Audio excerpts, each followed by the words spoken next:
우리 12장 본문 가지고 이제 드디어 말씀을 나눕니다. 요한복음을 처음 시작할 때 1년 동안 할 것이다 라고 말씀드렸는데요. 이제 1년이 반년 조금 더 남았습니다. 작년 3월 달부터 시작했죠. 1월 달부터 시작한 건 아니고, 그래서 1년 조금 남았습니다. 근데 12장 본문을 이해하기 위해서는 12장은 굉장히 많은 복선을 깔아놨습니다. 요즘 애들 말로는 떡밥을 깔아놨어요. 미끼를 많이 던져놨습니다. 12장 본문을 이해하기 위해서는 미끼를 물어야 돼요. 그 미끼가 다 어디에 있냐면은 11장에 있습니다. 11장에 보면은 11장에 어떤 병자가 있었는데 그게 나사로인데, 그 나사로는 가난뱅이로 나옵니까? 부자로 나옵니까? 전체 문맥으로 보면은 굉장히 잘 사는 사람이에요. 세도가이고 명문가이고 물질이 풍부한 거죠. 그래서 이 나사로의 죽음을 슬퍼하며 애도하러 오는 사람들이 예루살렘에서부터 엄청나게 많이 옵니다. 그만큼 유명인이라는 거죠. 그리고 이 나사로가 살았던 베다니는 예루살렘에서 가깝기로 한 5리쯤 되니까 2km밖에 안 돼요. 걸어 다닐 수 있는 거리가 예루살렘입니다.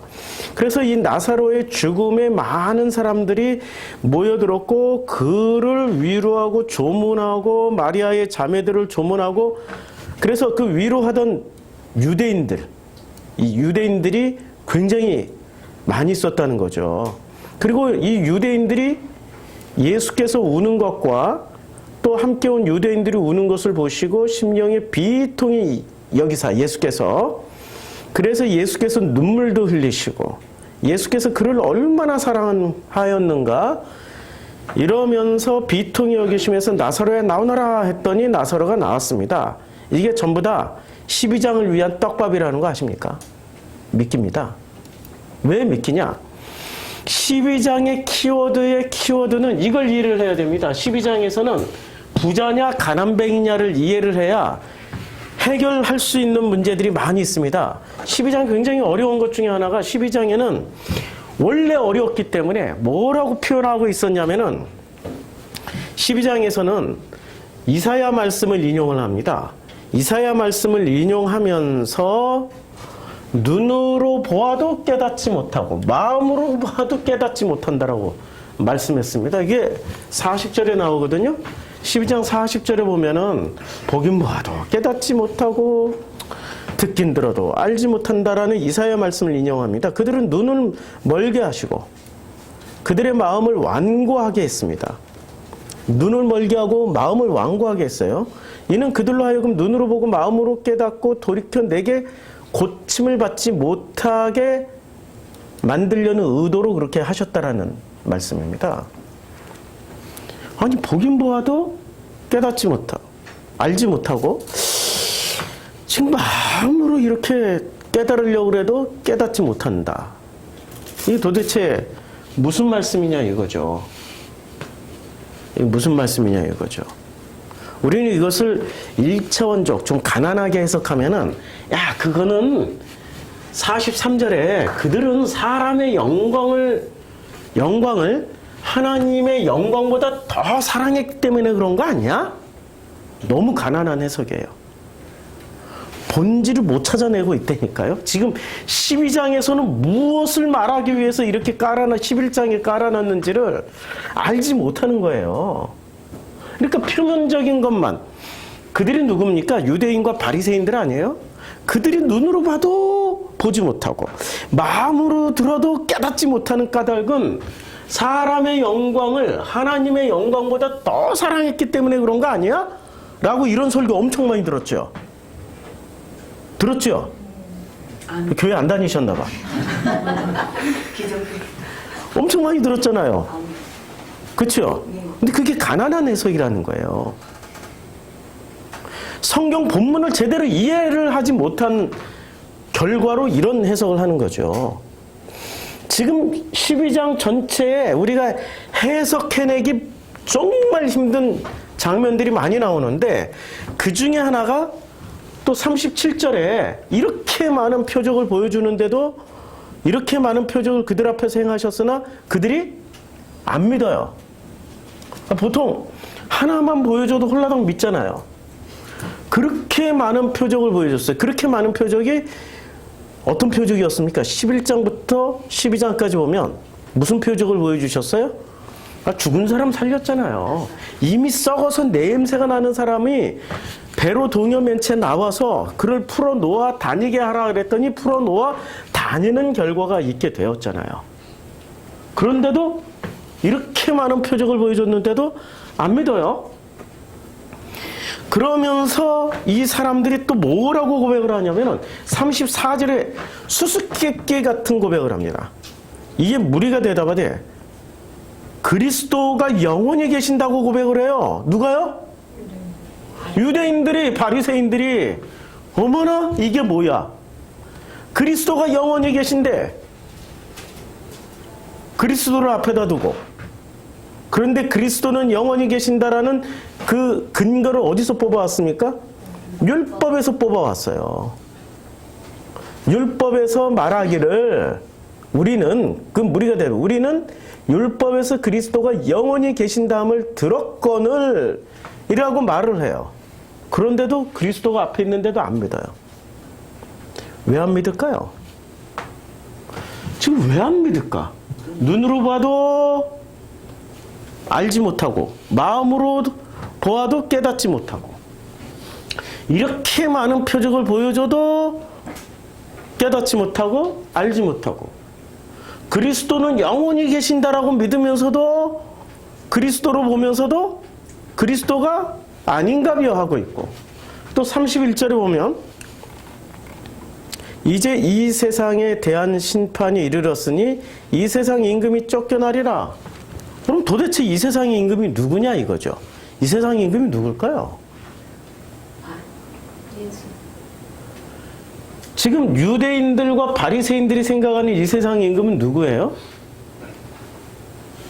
유대인들과 바리새인들이 생각하는 모르죠? 아니 우리가 타임머신 타고 간 적이 없으니까. 그럼 예수가 말씀하시는 이 세상 임금은 또 누굴까요? 이걸 찾아가야 되는 거죠.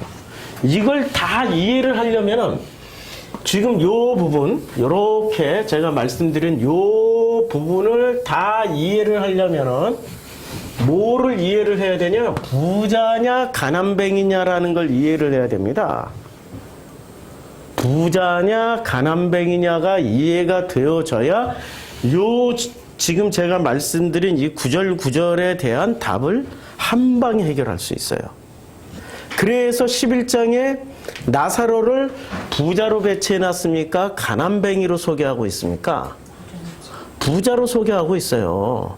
근데 성경에 나사로는 딱 2명 나오잖아요. 누가복음에 나사로가 나오고 지금 요한복음에 나사로가 나오는데 누가복음의 나사로는 부자예요? 가난뱅이에요? 가난뱅이. 이건 누가복음의 그 나사로고 요한복음의 나사로는 부자예요. 그러니까 이 나사로가 가난뱅이로 죽었던 나사로가 있고 부자로 죽었던 나사로가 있어요. 똑같은 나사로인데 이름은 똑같아요. 인물은 달라요. 신분이 달라요. 한 나사로는 가난뱅이로 죽고 한 나사로는 부자로 죽었어요. 그래서 11장에서는 지금 요한복음 둘 다 누가복음이라 써놨네. 요한복음의 나사로는 부자로 소개하고 있어요. 11장 전체가. 근데 부자로 살다가 부자로 죽었는데 그가 다시 살아났어요? 다시 살아났다라는 것은 이미 구원받았음을 암시하고 있는 거죠. 그런데 예수님은 뭐라고 말씀하셨어요? 부자가 천국에 들어가는 것은 낙타가 바늘귀 들어가는 것보다 어렵다고 말씀하고 있잖아요. 예수님이 당신이 말씀하셔놓고 부자 나사로는 살려줬어. 누구 잘못이에요 도대체? 예수님. 성경 기록자 잘못인가? 예수님 잘못인가? 표면적으로 보면 예수님 잘못이죠. 아니 예수님 당신이 부자는 천국 가기가 힘들다라고 말씀해놓고 부자인 나사로를 살려줘 버렸단 말이에요. 살려서 대대적으로 홍보하고 알려지게 했단 말이에요. 여기 앞뒤가 안 맞죠? 앞뒤가 안 맞는 말씀들이 계속 나오는 거예요, 지금. 앞뒤가 40절, 37절, 34절, 31절. 앞뒤가 지금 안 맞는 말씀들로 12장 전체를 배치를 해놨어요. 자, 12장의 시작은 누구로 시작합니까? 일단 오늘은 12장의 개론으로 말씀드리는 거예요. 12장 시절은 다시 베다니에 이르셔요. 근데 엿새 전에 예수께서 유월절 엿새 전이에요. 그러니까 유월절 엿새 전이니까 예수님이 유월절 날 예루살렘에 들어가시기 위해서 엿새 전에 베다니에 도착을 한다라는 거죠. 그래서 이곳은 예수께서 죽은 자 가운데서 살리신 나사로가 있는 곳이에요. 그러니까 나사로가 아직까지는 이때까지 죽었어요? 살아있어요? 살아있는 거예요. 안 죽고 살아있는 거예요. 그래서 거기서 예수를 위하여 잔치를 하여, 왜 잔치를 하죠? 아니, 나사로를 살려줬잖아. 나사로를 살려줬기 때문에 잔치를 여는데 어느 집안에서 잔치를 여는 거예요? 나사로네 집안에서. 나사로네 집안은 잘 살기 때문에 잔치를 열 만큼 잘 산단 말이에요. 잔치를 해요. 그런데 이 잔치를 하던 사람이 또 있었습니다. 누가 잔치를 벌여요? 누가복음에 보면은 이 잔치를 벌이는 사람이 있었는데, 누가 잔치를 벌이고 있습니까? 나사로. 자, 누가 잔치를 벌이냐면 부자가 잔치를 벌이고 있어요. 한 부자가 있어요. 자색옷과 고운 베옷을 입고 날마다 호화롭게 즐기더니, 날마다 호화롭게 뭐를 하고 있어요? 즐겨요. 잔치 베풀고 놀고 호화롭게 놀고 있는 거예요. 그러니까 지금 이 본문하고 누가복음 16장에 나사로가 등장하는 본문과 요한복음 12장에 나사로가 등장하는 본문을 서로 이렇게 대조시켜 놨어요. 그렇게 이제 머릿속에 넣어놓고 이해를 하셔야 돼요.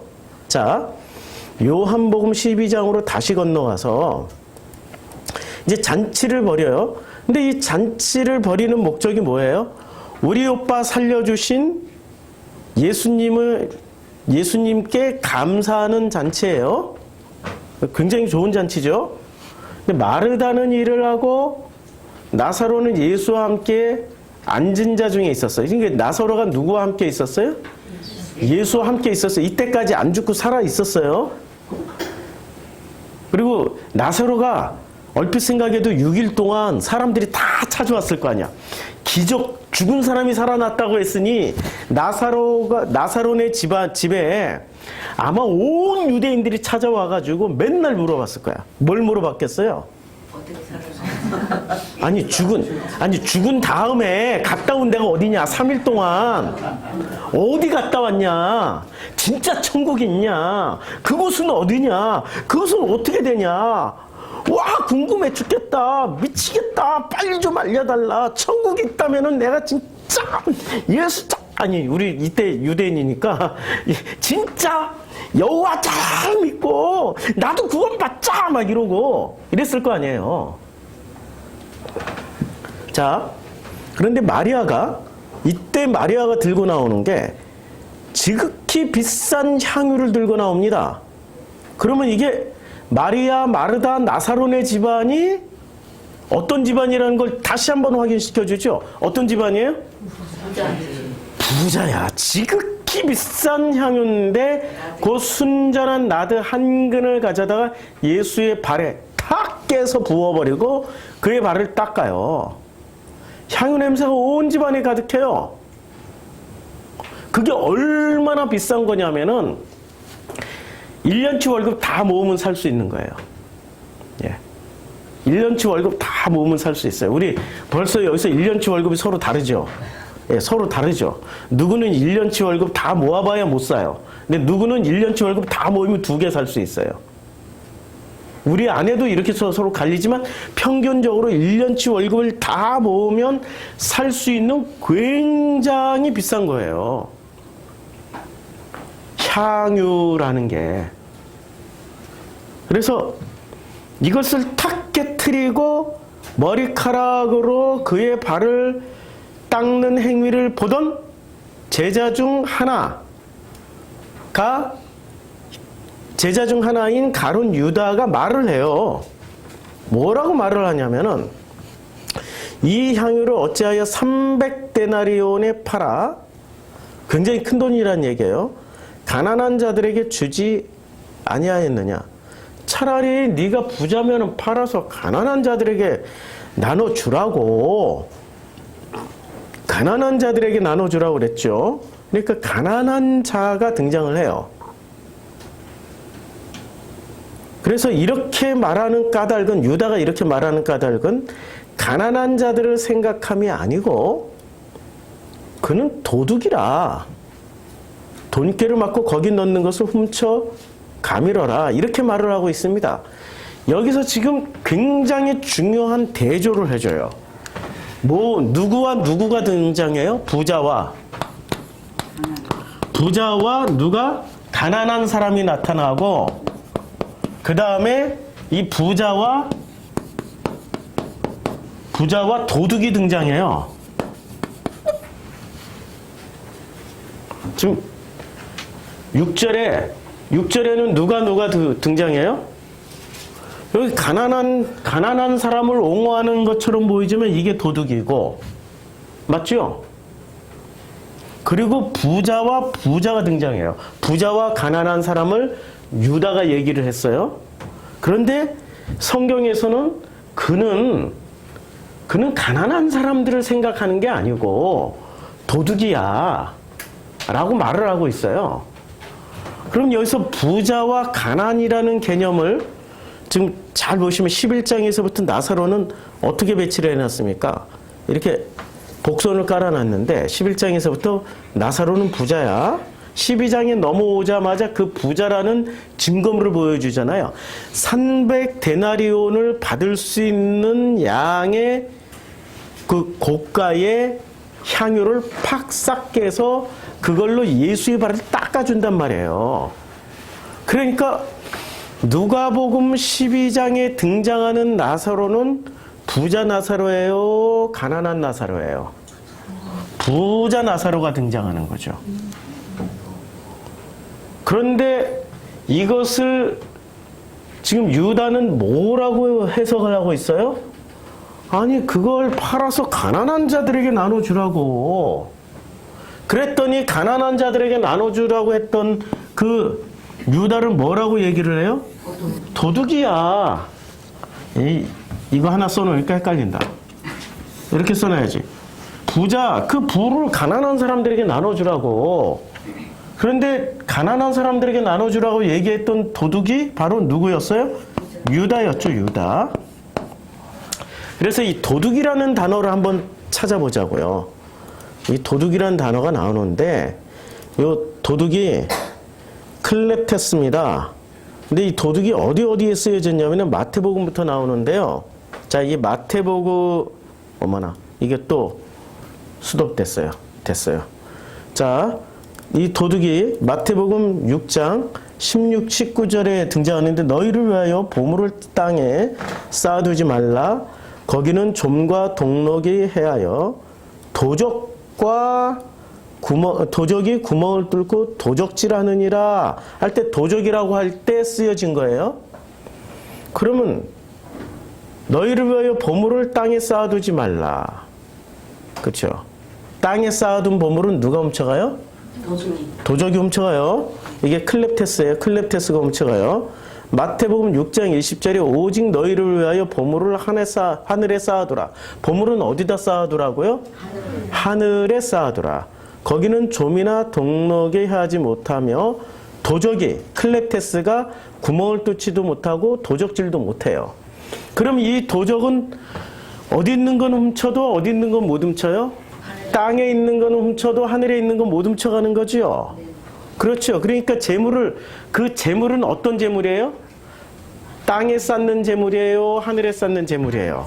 이걸 말씀으로 치면은 떡이에요? 아니면 하나님 입에서 나오는 말씀이에요? 하나님 입에서 나온 말씀. 말씀이죠? 예. 그 다음에 마태복음 24장 43절에 보면 너희 클렙테스가 나옵니다.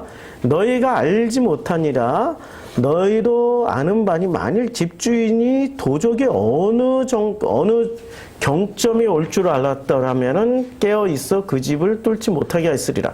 만약에 도둑질하러 오는데 마태복음이 종말장이잖아요. 그러면 그 집에 들어서 도둑질하러 오는데 뭘 훔치러 와요?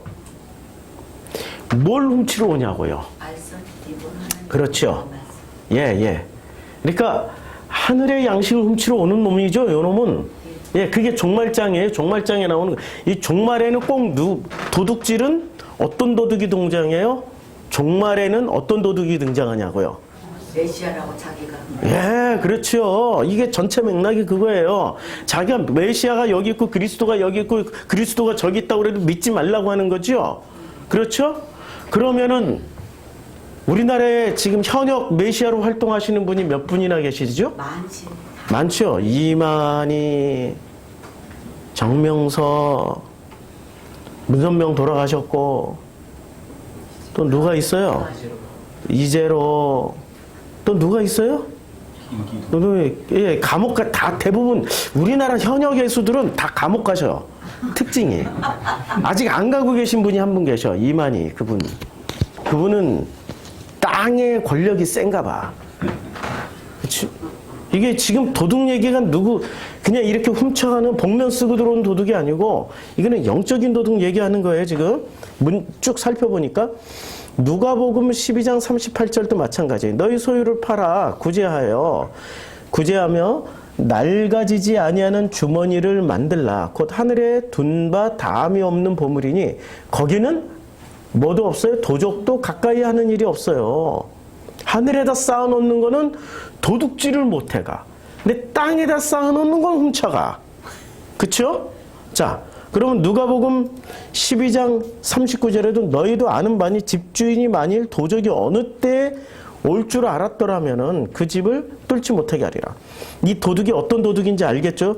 이 클렙테스가 요한복음 10장 1절에서도 나옵니다. 내가 진실로 너에게 이르노니 양이 우리의 문으로 들어가지 아니하고 다른 데로 넘어가는 자는 절도며 강도며. 이때 절도가 바로 클렙테스예요.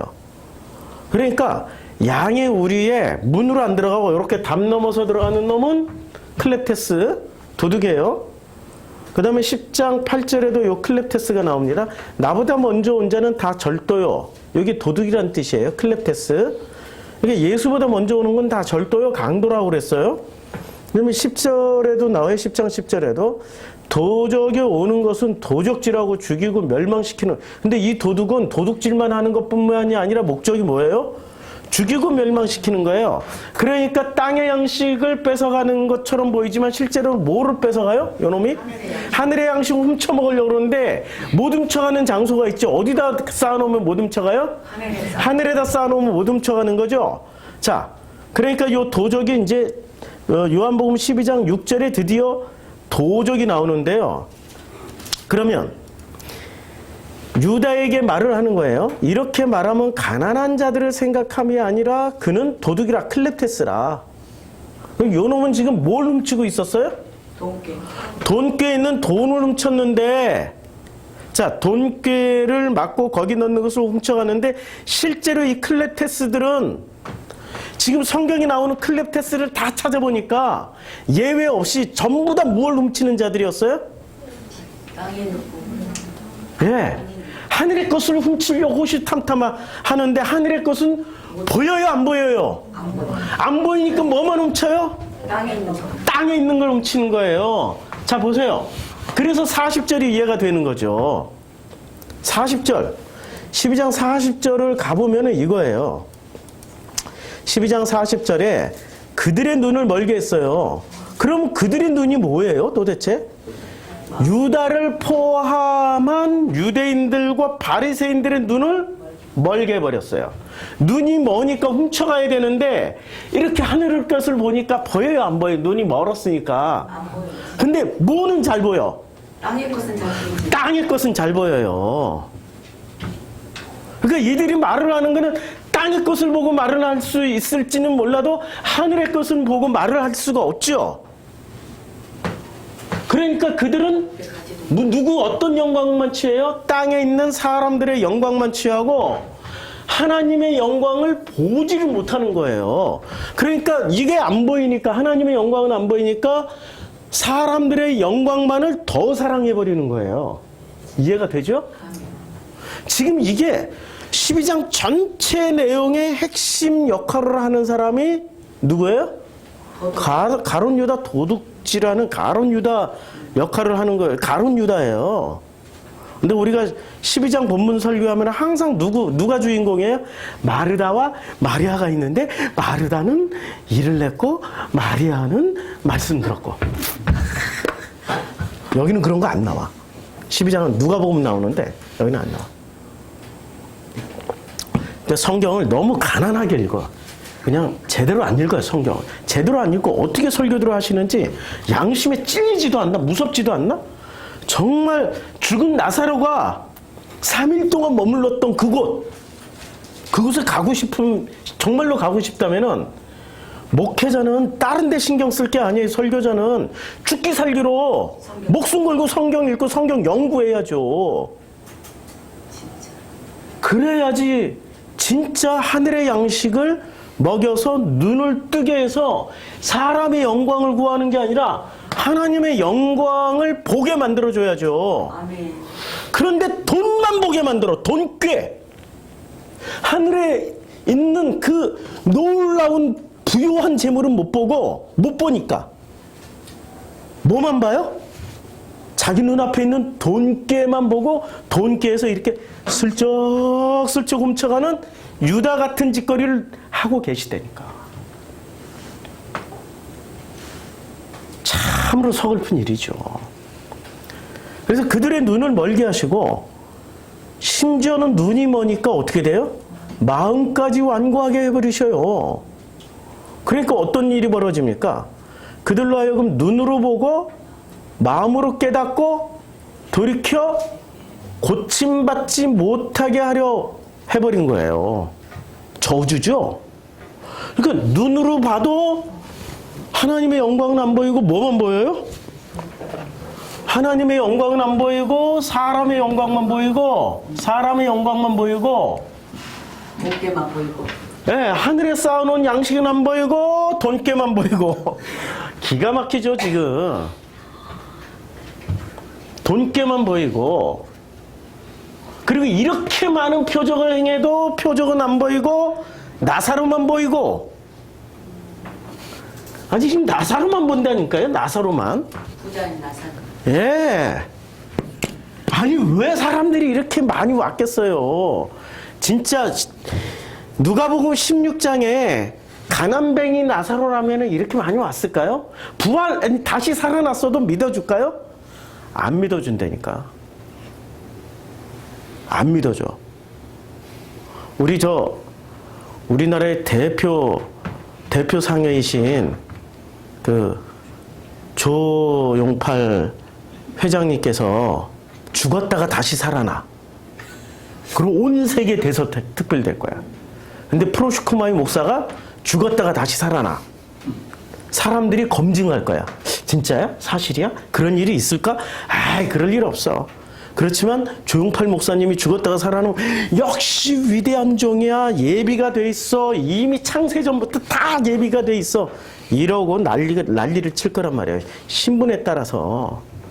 사람들은 그 사람이 지금 가지고 있는 수준만 보는 거예요. 사람의 영광을 보고 사람의 영광이 있는 만큼 뭐를 연관시켜줘요? 하나님의 영광으로 인식을 한단 말이에요. 그래서 요한복음에서는 부자 나사로가 나오지만 누가복음에서는 가난뱅이 나사로가 나오는 거예요.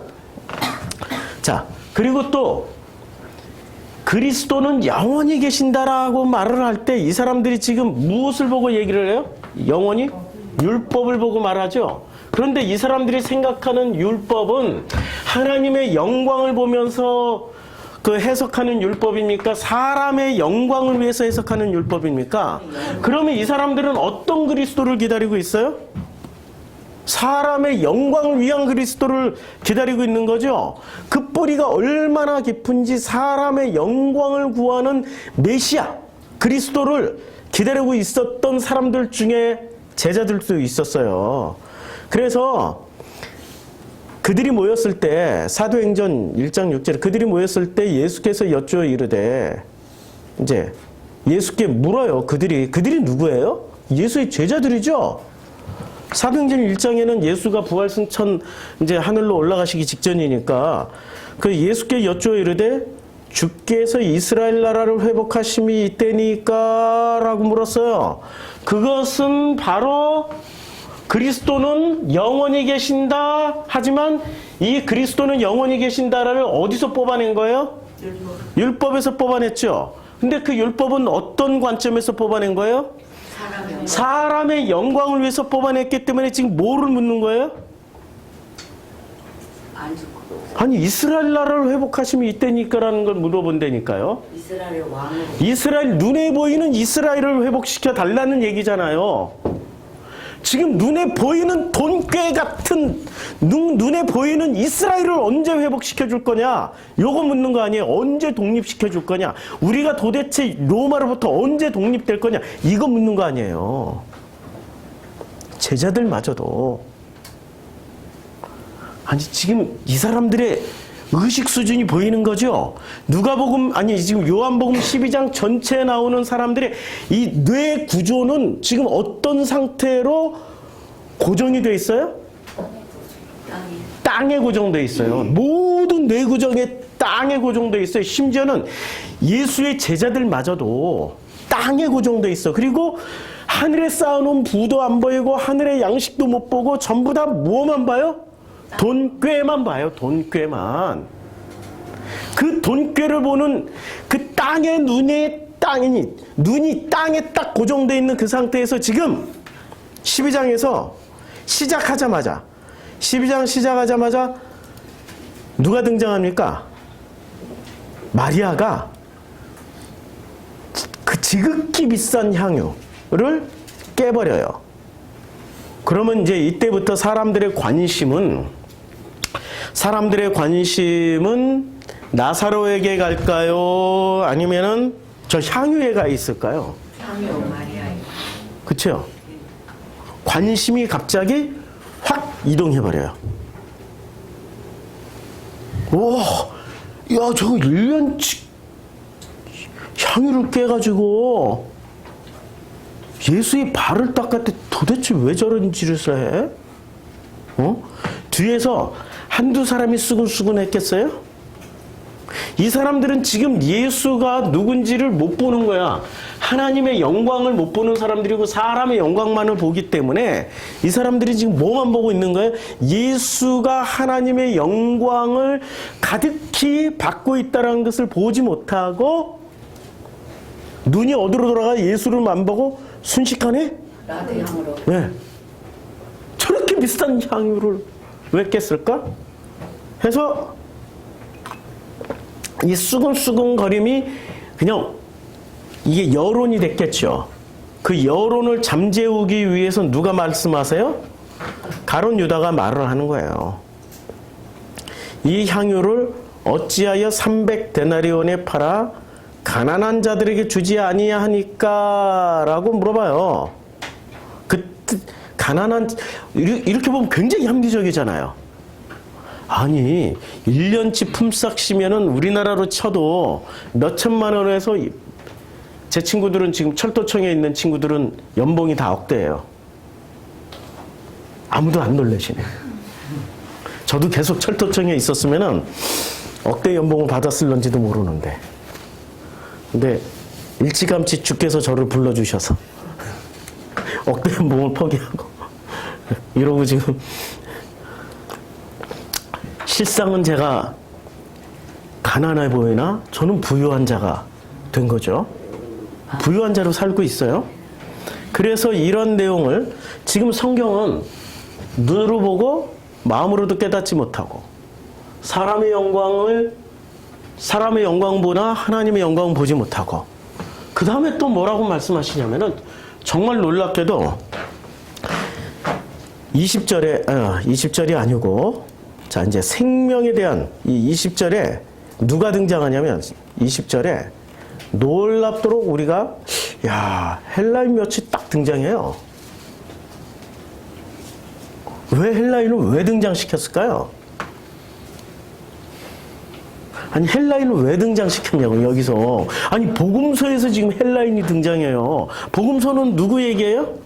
바리새와 유대인들 얘기한 유대인들의 대표 바리새 유대인들 얘기 아니에요. 근데 헬라인이 딱 등장해요. 헬라인이 등장했는데 헬라인을 갈릴리 베세다 사람이 빌립에게 말하고 빌립이 가서 안드레에게 말하고 안드레와 빌립이 예수께 가서 헬라인을 소개하는데 절차가 매우 복잡하죠.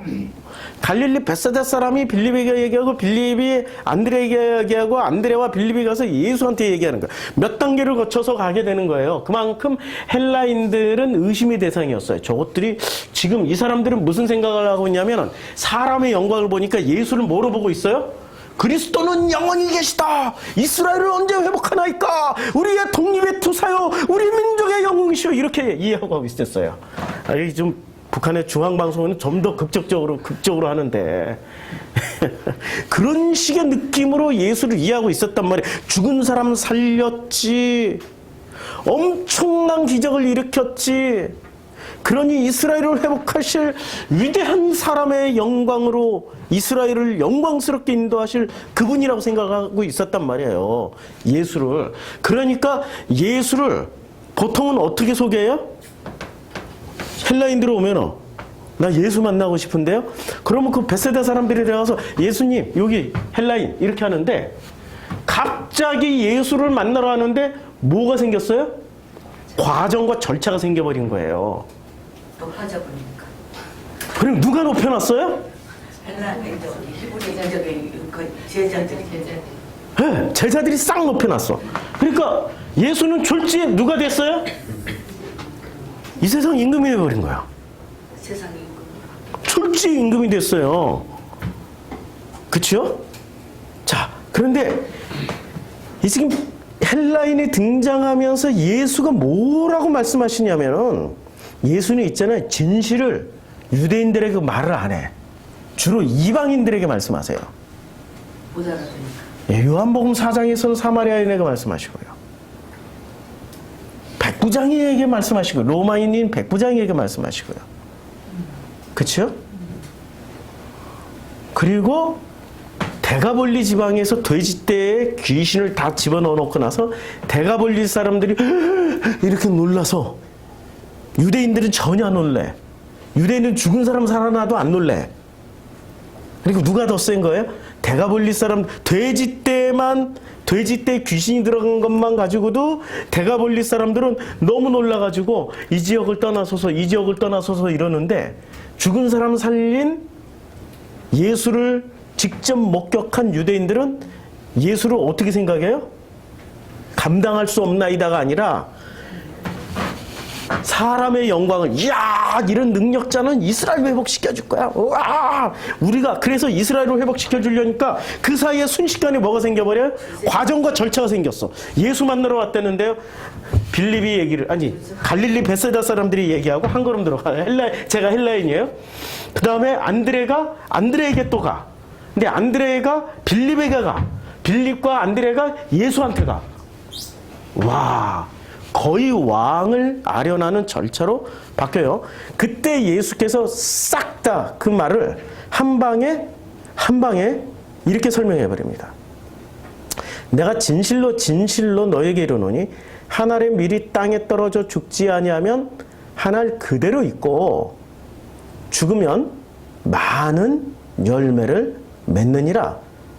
그리고 자기의 생명을 사랑하는 자는 잃어버릴 것이요 이 세상에서 자기의 생명을 미워하는 자는 영생하도록 보존하리라.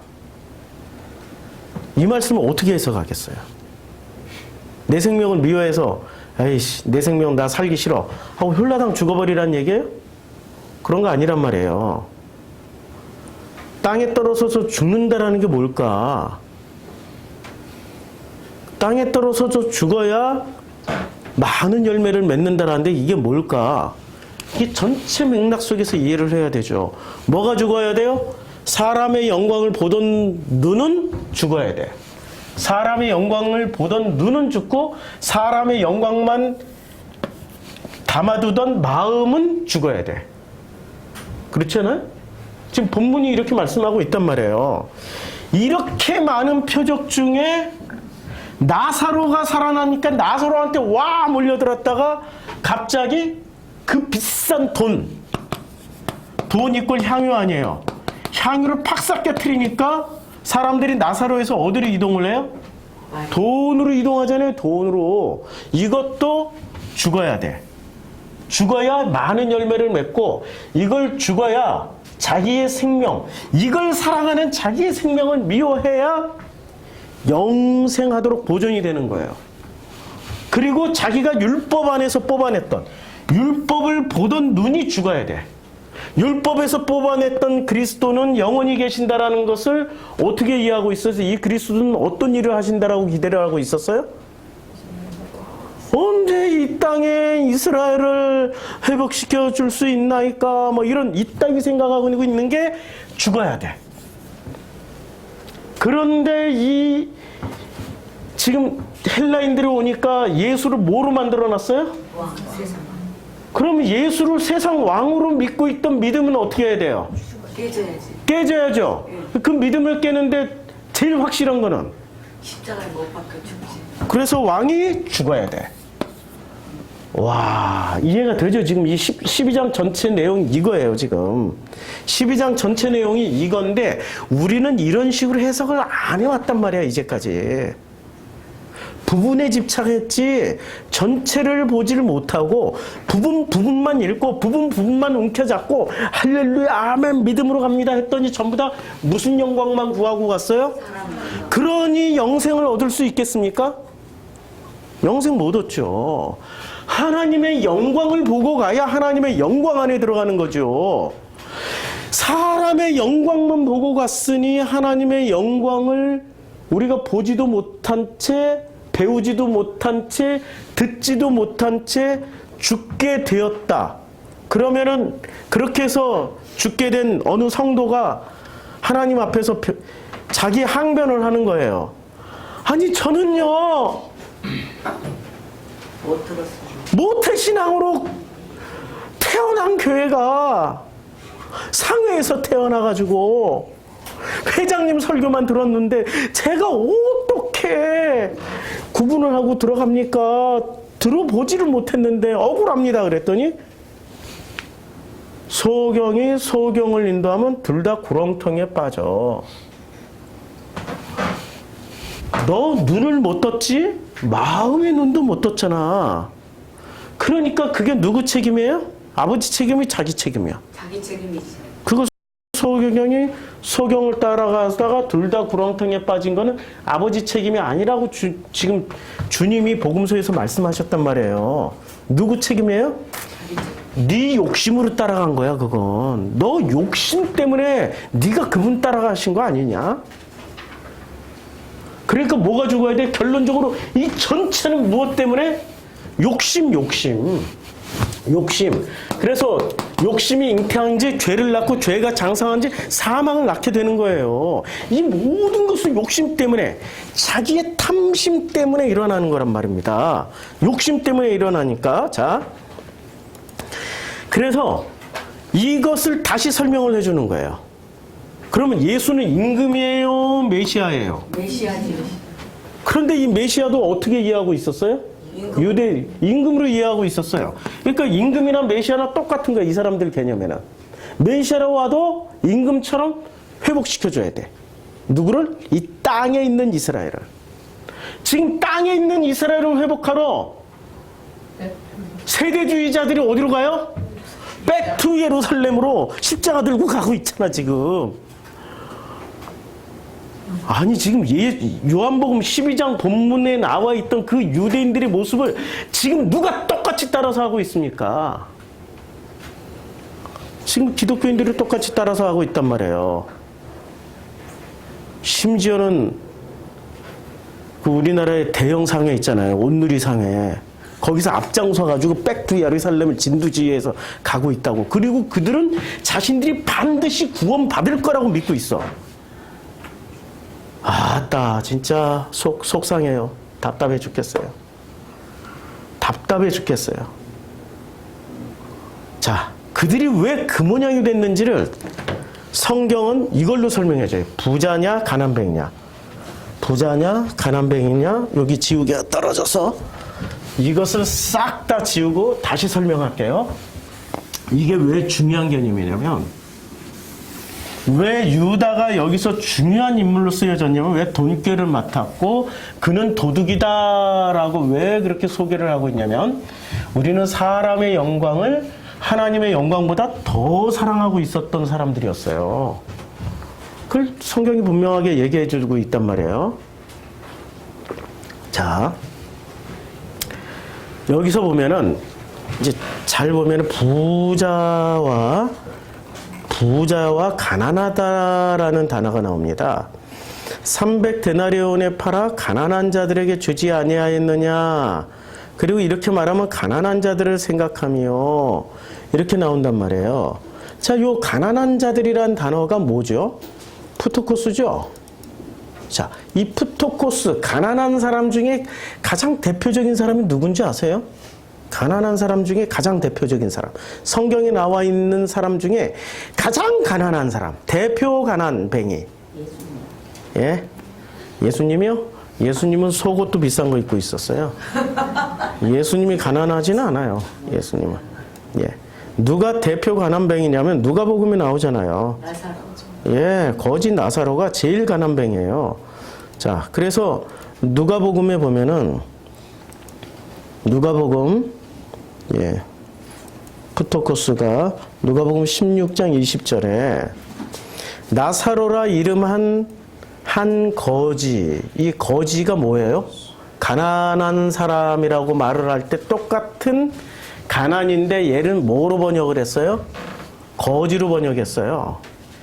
똑같은 푸토코스라는 단어인데 가난인데 가난을 뭐로 번역해 버렸어요? 거지로 번역했어요. 드라마틱하게.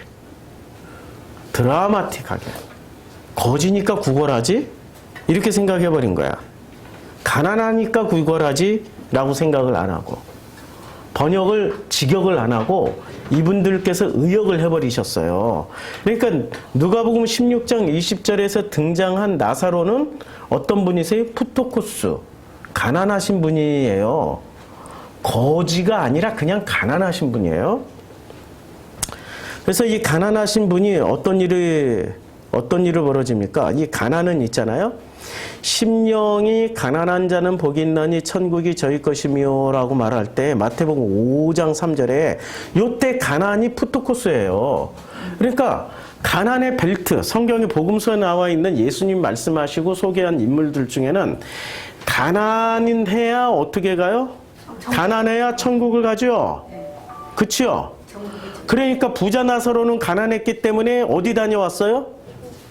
천국 갔다 왔잖아요. 그래서 다시 살아났잖아요. 그리고 그걸 들으려고 사람들이 와글와글 맨날 문전성시를 이루고 있잖아요. 그렇죠? 그리고 가난한 나사로는 어디 갔어요? 천국 갔잖아요. 가난했기 때문에 천국 가는데 여기서 공통분모는 퀘스천. 요한복음의 나사로는 부자야. 누가복음의 나사로는 가난뱅이야. 근데 둘 다 어떻게 천국을 갔다 오지? 여기는 부자는 마음이 가난. 마음의 문제죠? 마음의 문제예요. 그래서 마음의 문제이기 때문에 본문에서 이렇게 말씀하시는 겁니다. 요한복음 12장 본문에서 이렇게 말씀하시는 거예요.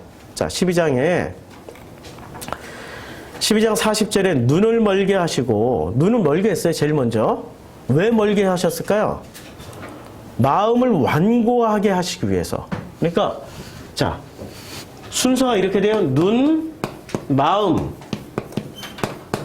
눈으로부터 시작해요. 눈은 자, 마음. 그 다음에 이는 그들로 하여금 눈으로 보고 마음으로 깨닫고 돌이켜 고침을 받지 못하게.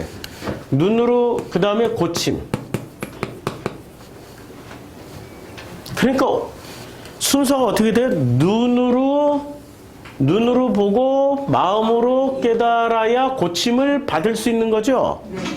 근데 눈으로도 보지 못하고 마음으로도 깨닫지 못하면 고침도 받지 못하는 거죠. 지금 이 12장에서 제일 중요한 키워드는 뭐예요? 예, 눈과 마음이란 말입니다. 우리의 눈은 지금 무엇을 보고 있어요? 사람의 영광을 보니까 마음으로 못 깨닫는 거죠. 그러니 고침을 못 받는 거죠. 근데 우리의 눈이 하나님의 영광을 보게 되면은 마음으로 깨닫고 고침을 받을 수 있는 거죠. 그래서 누구를 사랑하게 돼요? 하나님을 사랑하게 되는 거죠. 이게 지금 키워드란 말이에요. 이게 키워드예요. 그러면 심령이 가난한 자는 복이 있나니, 심령이란 단어가 마음이죠. 자, 마음이 어떻게 해야 돼요? 가난해야 어디를 가요? 천국 가죠. 그러면은 이 부자 나사로는 일단은 가진 소유물이 많죠. 근데 이 소유물은 어디다 쌓아놨어요? 땅에다 쌓아놨지만 실제 이 나사로는 실제 자기 부는 어디다 쌓아놨어요? 하늘에. 하늘에 쌓아놓은 사람이 하늘 부자가, 자, 수수께끼. 하늘 부러졌어요. 하늘 부자는 부자일까요? 마음이 부자일까요? 아니면 마음이 가난한 사람일까요? 하늘 부자는. 마음이 부자잖아. 하늘 부자는 마음이 가난한 사람이라고요. 마음이 가난. 그래야 천국 가잖아. 아, 이게 성경이, 성경을 왜 이렇게 눈으로 봐도 깨닫지 못하고 마음에 깨닫지 못하게 만들어 놓은 이유는 왜 그럴까요? 예? 왜 그럴까요? 아니, 이렇게 해놓은 이유가 있을 거 아니에요. 그 이유가 여기서 나와요. 그 이유가 요한계시록에 나오는데, 예, 요한계시록에 나오는데, 이 두루마리의 예언의 말씀을 지키는 자는 복이 있다라고 말씀하시는 거예요. 그리고 두루마리의 예언을 지키는 자는 복이 있는데, 이 두루마리는 어떻게 돼요?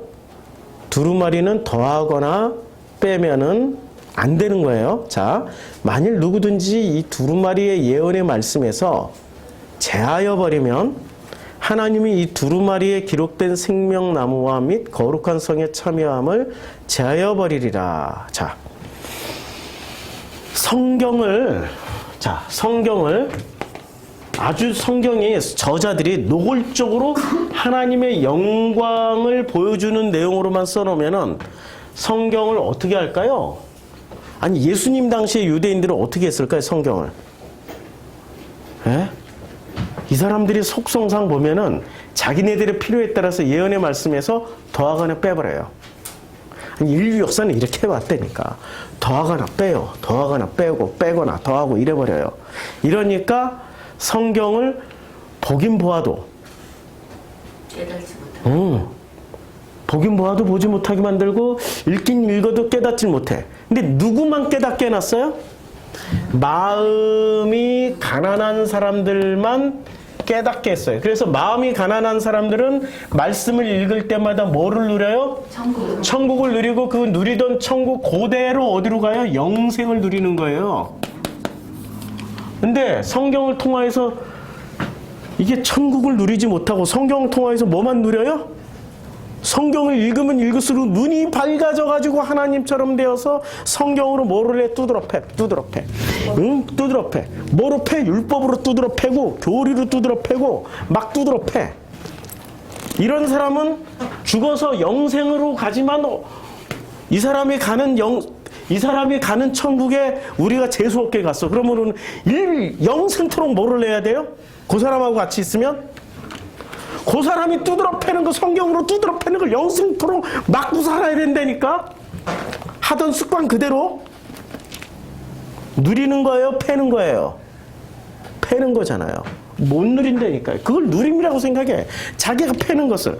그러니까 이런 거에 마치 예수가 계시고 헬라인이 왔어. 그때 갈릴리 베세다 사람들이 빌립에게 얘기하고, 빌립은 안드레에게 얘기하고, 안드레하고 빌립이 예수께 갔어. 요때 갈릴리 베세다 사람 빌립, 안드레는 자기 자신들이 누린다고 생각하겠죠. 뭐를 누려요? 권력을 누린다고 생각할 거 아니에요. 그걸 누림이라고 착각하고 있다니까요. 그건 누림이 아니야. 진짜 누림은 예수와 함께 영생을 사는 게 누림인데, 이 사람들은 착각하고 있어요 지금.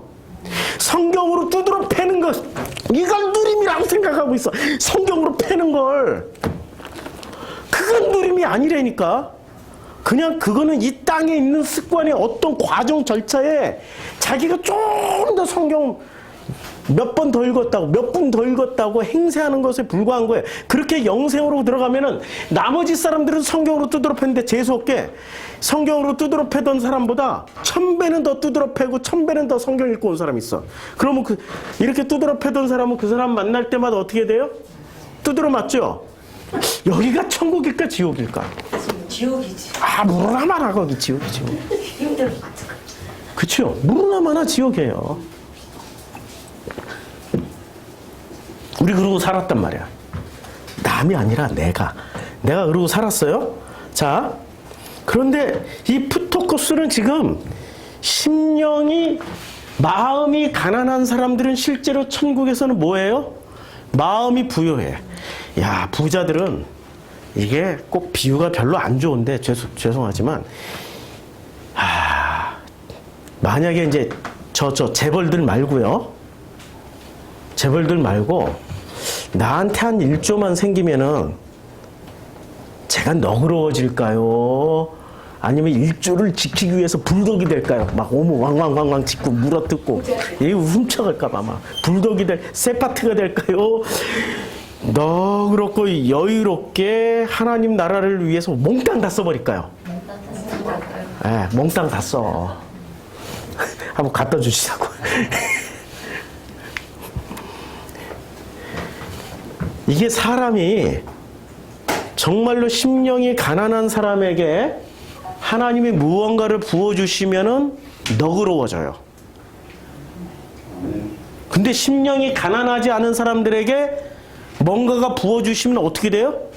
불독돼요, 불독. 그때부터 막 지킨다고 눈 부릅뜨고 어떤 놈이 내 거 뺏어갈까 하고 불독이 돼요. 그래서 설교를 들어도 11조 없다 이런 설교만 들어. 그 자기 재산 지키려고 11조 없다. 그리고 점집 찾아다녀. 자기 재산 지키려고. 찔리는 사람들 많을 거예요. 그게 우리들의 현실이란 말이에요. 왜냐하면 우리는 사람의 영광을 구하고 사람의 영광만 보는 사람들이지 하나님의 영광을 보지를 못하는 거야. 하나님의 영광을 보려면은 우리 마음이 어떻게 해야 돼요? 가난해져야 돼요. 하나님의 영광을 보려면 가난해져야 돼요. 그래서 12장의 키워드는 뭐예요? 가난이에요. 가난해야 하나님의 영광을 보고, 가난해야 마음이, 가난해야 눈을 뜨고 보고 마음으로 깨달아서 고침을 받아요. 가난해야 예수가 왕으로 보이는 게 아니라 메시아로 보이는 거야. 이해가 되죠 지금? 12장 전체의 키워드는 이 프토코스라는 단어 하나예요 지금. 이거를 이해를 해야 비로소 예수를 메시아로 보고 예수를 하나님의 영광을 보여주게 하는, 보여주시게 하는 놀라운 메시아로 보는 거예요.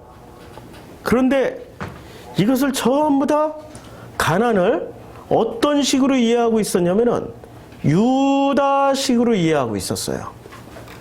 유다식으로 이해를 하고 있었어요. 이렇게 말하면 가난한 자들을 생각함이 아니고 그는 도둑이라, 클레투스예요. 도둑, 클렙테스. 도둑은 뭐로 훔쳐갔어요? 실제로 돈을 훔쳐가지만 그 사람들은 뭐로 훔쳐가는 사람들이에요? 우는 사자들처럼 그 어떤 사람에게 있는 그 생명의 씨앗들, 복음들, 그 아버지의 입에서 나오는 모든 말씀, 떡이 아니고 떡 있으면 안 훔쳐먹어. 뭐로 훔쳐먹어요? 우는 사자들처럼 생명 양식이다를 홀라당 훔쳐먹어요. 내가 그거 인터넷에서 찾아봤더니 프로슈크마이 교회 무슨 문제가 있던데. 정성필 목사 이렇게 들어봤더니 그거 좀 문제가 있던데. 그분들이 누구? 클레테스. 도둑. 그들이 도둑이에요. 아니 와서 들어보니까 제가 허튼 소리 하고 있어요? 오직 예수 그리스도 그분을 지금 소개하고 있고 그분이 왜 메시아인지를 지금 설명하고 있는 거 아니에요. 그치요? 일주일 내내 몸살 감기로 죽다 살아났어요.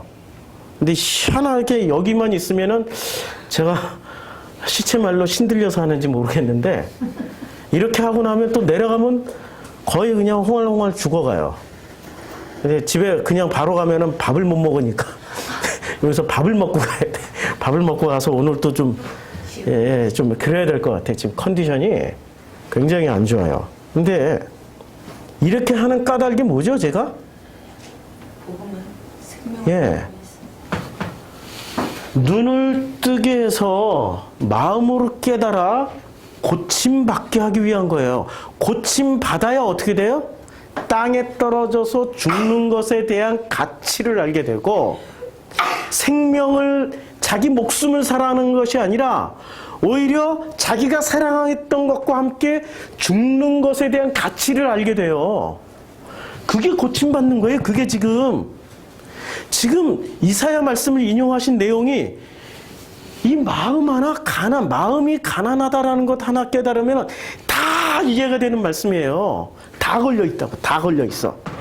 그런데 이게 그는 도둑이라 돈꾀를 맞고 거기 넣는 것을 훔쳐가는 거예요. 훔쳐가는 것은 허락받고 가져가는 걸까요? 허락받지 아니하고 가져가는 걸까요? 그게 훔쳐가는 거예요. 허락받지 않고 가져가는 거예요. 허락받으면 도둑질이에요? 아니죠. 허락받으면 선물 받는 거예요. 선물이에요. 지금 하나님 것은 보이세요? 안 보이죠. 제가 눈을 뜨게 해드릴게요. 눈을 뜨고 보세요. 지금 이게 엘리사가 자기 종 게하시의 눈을 열고 뭐가 보이느냐 했더니 눈을 들고 봤더니 뭐가 보여요? 불병거와 불말이 보이잖아요. 온 하늘을 뒤덮고 있는.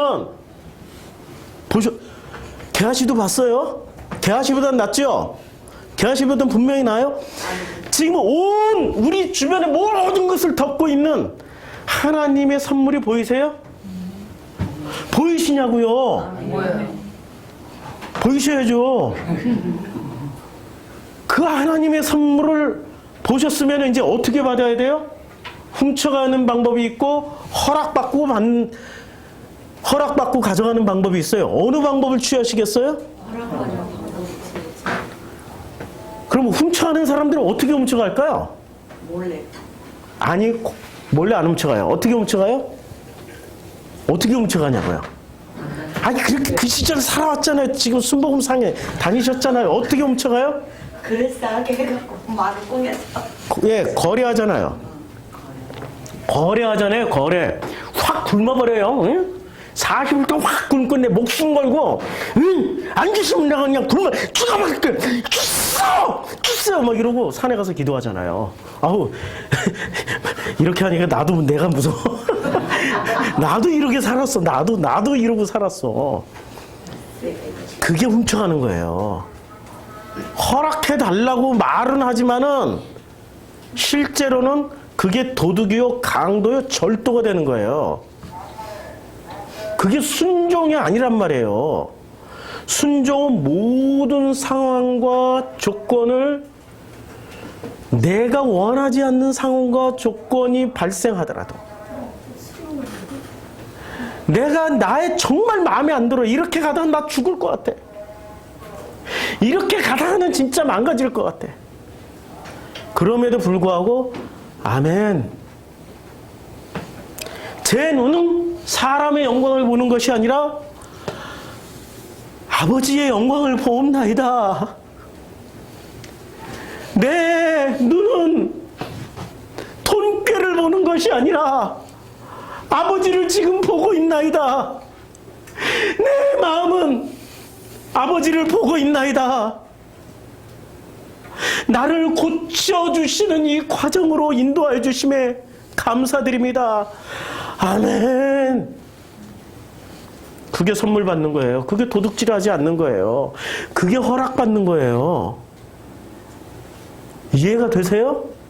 우리가 언제 순종하고 받았냐고. 도둑질하면서 받았지. 근데 왜 아무도 회개 안 해?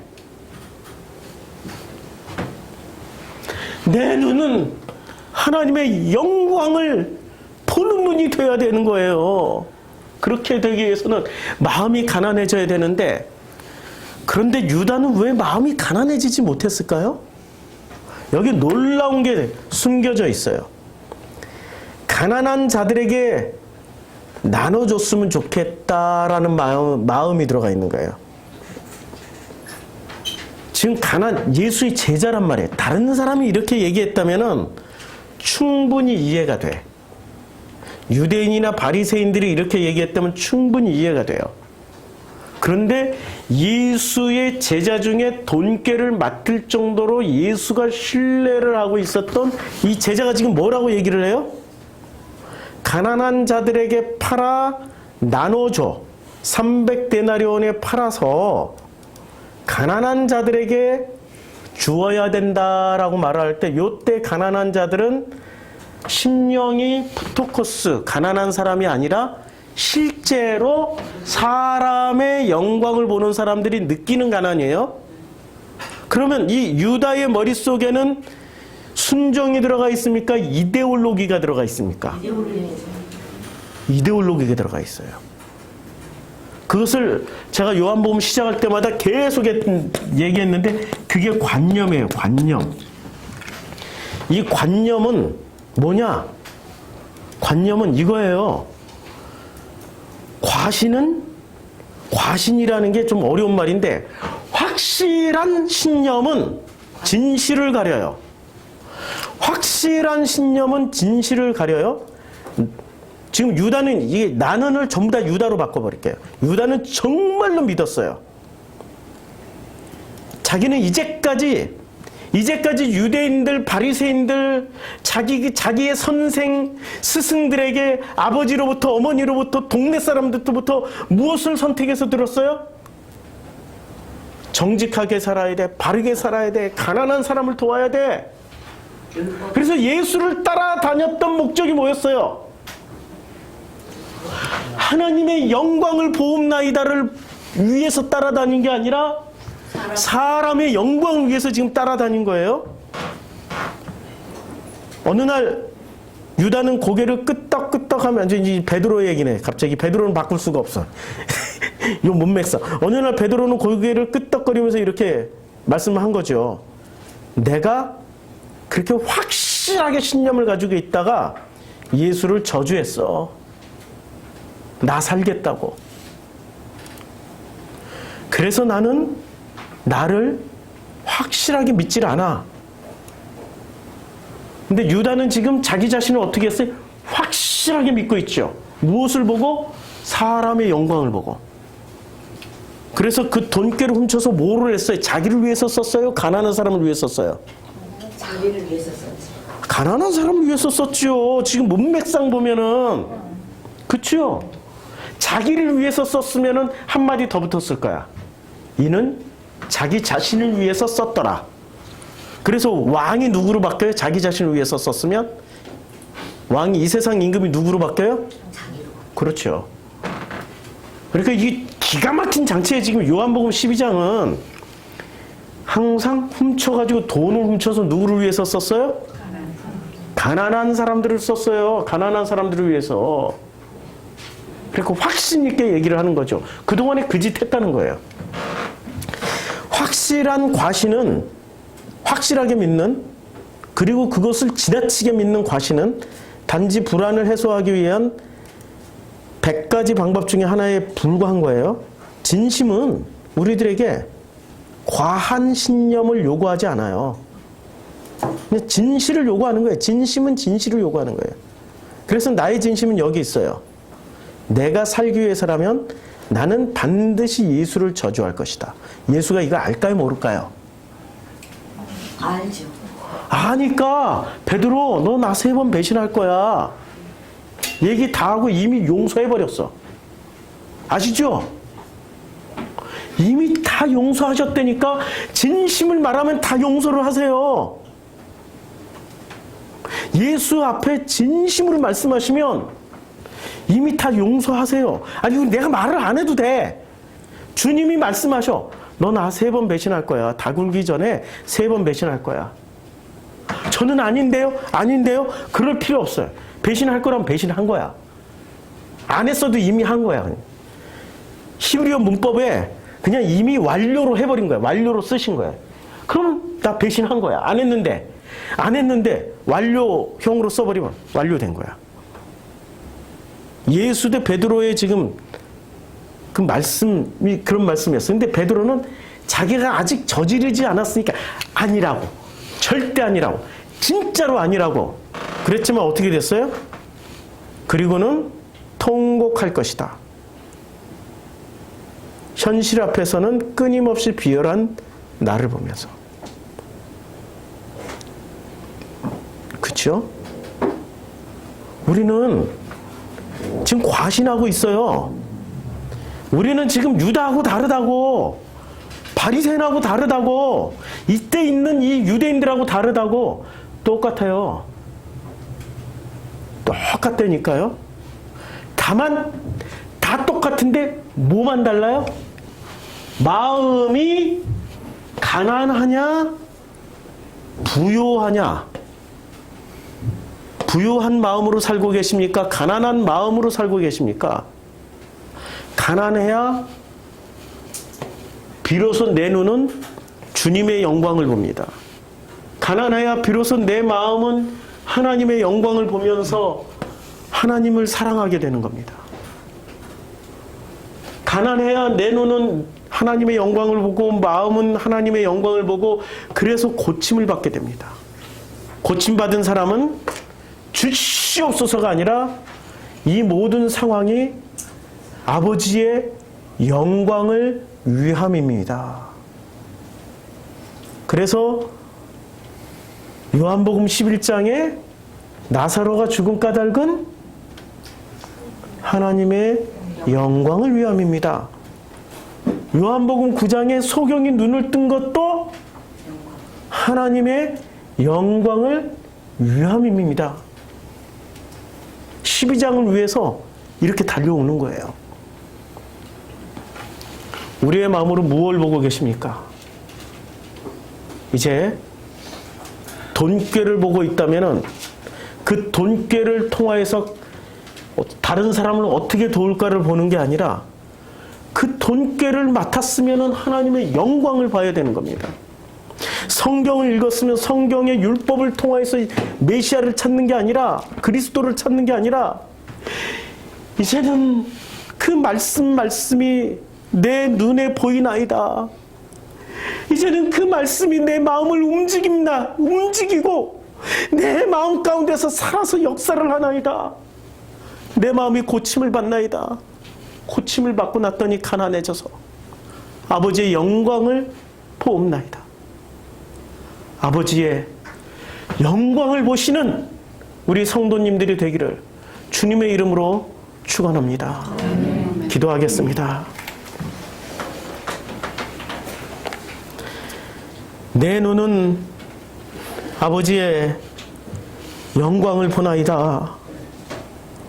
아버지의 영광을 보며 아버지를 더욱더 사랑할 수밖에 없나이다. 아버지, 이제 우리의 마음에 가난해지고 우리의 마음이 푸토코스 완전히 가난해져서 이제는 사는 것도 죽는 것도 다 아버지 뜻입니다. 내가 원하는 상황과 조건이 아니더라도 아버지의 뜻입니다. 내 뜻대로 마옵시고 아버지 뜻대로 해주시오니 나는 드디어 당신의 아들이 되었나이다. 고맙고 감사합니다. 이제 아버지의 자녀되는 증거가 내 뜻대로 살아가지 못하고 아버지 뜻대로 살게 되어지는 이 삶의 여정을 보니 이제는 아버지의 아들 만나이다. 진심으로 고맙고 감사드립니다. 이제는 이 땅에서 누리는 것이